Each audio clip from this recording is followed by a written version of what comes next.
question, Brad, about your data and on the population, the household populations.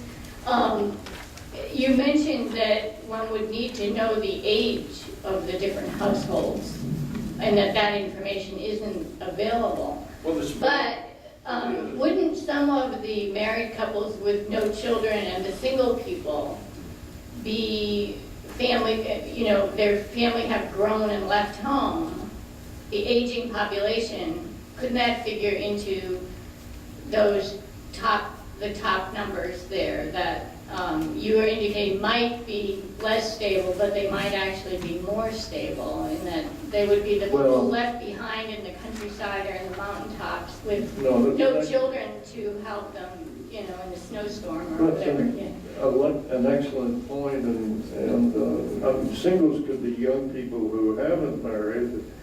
They could be bachelors or bachelorettes who never married, or they could be widows or widowers. Yeah. And actually went off to what I afterward called the Siberia Shinjuku Wards, and simply because it's so away from anywhere that most of us foreigners go. An area loaded with older people, which was very impressive for me. Anyhow, I went to the statistical office and had a long talk, but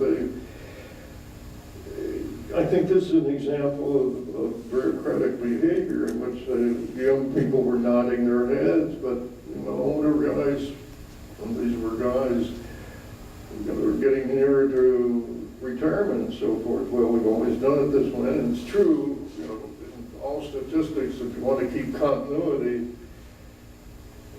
even when things weren't done maybe as most of them administratively as possible, but you can also branch out from continuity, and that would help us really understand. And then this is what I just did is something that we studying political science is one of the worst things you can do, which is draw an association between different things without really knowing and weighting, precisely the different ones and trying to establish causality. But No better data. Yeah. I hope we get better. I think, by the way, I should keep quiet, but I have a chance to say something. I've been very disturbed, and I'm not saying that just because Mr. Hayashi is here, about all this talk about the Japanese bureaucracy running the government. Certainly bureaucracy plays a very large role in some industries too, in budget making and in other areas in which they're active. But I must say, I guess I'm too contrarian, that maybe by nature, but I have found the most fascinating, I'm a data person, and I found the most fascinating and useful information by going to the Ministry of Economics and Trade, Economy and Trade, that I ever could imagine. These are the places I go when I go to Tokyo because I learn things. And I don't think that a long time ago, maybe E.T. got more involved in determining things and so forth.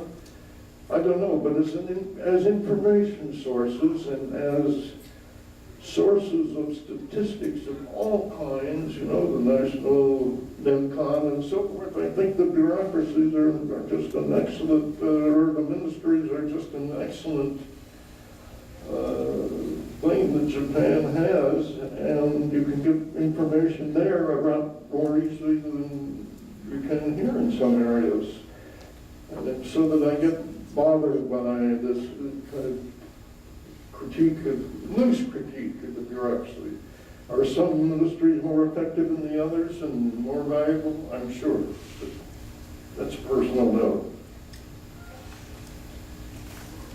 I think that we need to end it here unless anyone had a question? I have a question you wanted to ask? have a question. As the state of Ohio declares, the state is birthplace of aviation. I'd like to ask about aviation. After DPJ took over the cabinet, the Minister of Transportation has been very busy for working for the aviation, both airport and airline. According to the data, we have about 100 persons traveled between Japan and the state of Ohio each way last year. And JAL is a market leader between Columbus and Tokyo. So it is very interesting how the DPJ should work or reorganize for the JAL.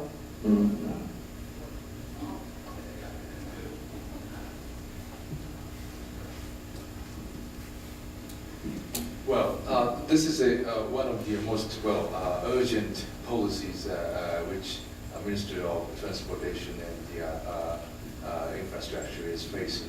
Of course, because of the current economic crisis, but at the same time, ongoing, long continuing malmanagement. Japan Airlines has a serious problem with huge debt. And well, that's not the one-shot type of debt, but it's a chronicle debt.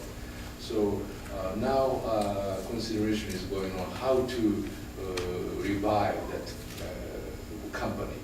But unlike the case of the United States, no criticism so far with regard to bailing out type of policy of the government itself. But how to do it is a quite problematic one, because some of the board members of this, considering the possible way to revive Japan Airlines is that saying that to push the financial institutions to give up their lending agreement with past lending agreement with Japan Airlines, and these are the area where private business circle is strongly opposing.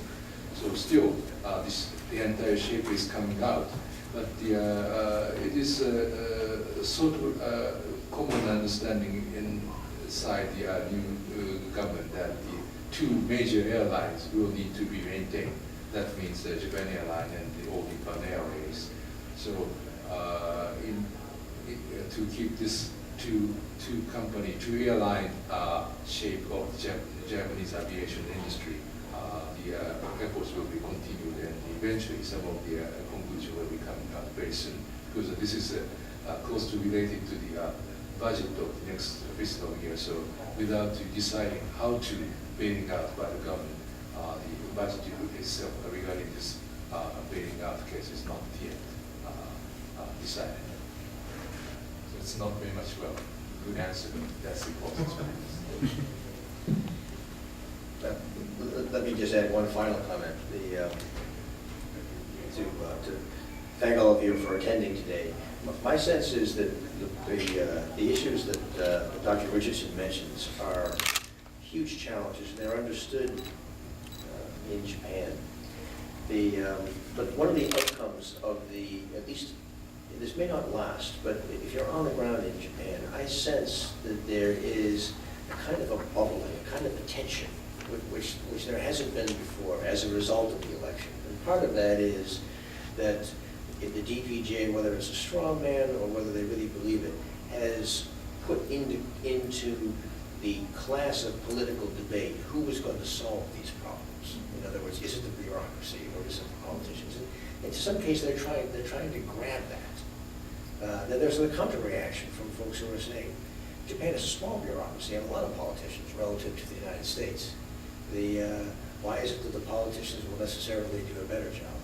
So I sense that there is a feeling, not necessarily of direction, but a sense of opening up issues for political discussion in which politicians are expected to take some positions that they haven't been before. And to that extent, I think that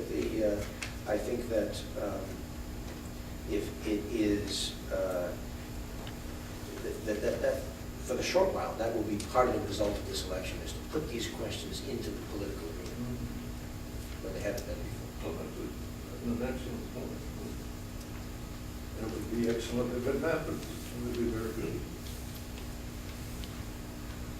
Well, thank you to our distinguished panel today. Thanks to everyone for coming. I think we all benefited from their discussion, and I'm struck by the similarities in the discussion of a new administration coming in on the theme of change and trying to establish its identity and its agenda both on the domestic and the foreign front. Very, very good discussion. Thank you again. And thanks everyone for coming. Will we have a reception? Or not reception? Okay. But thanks very much for coming.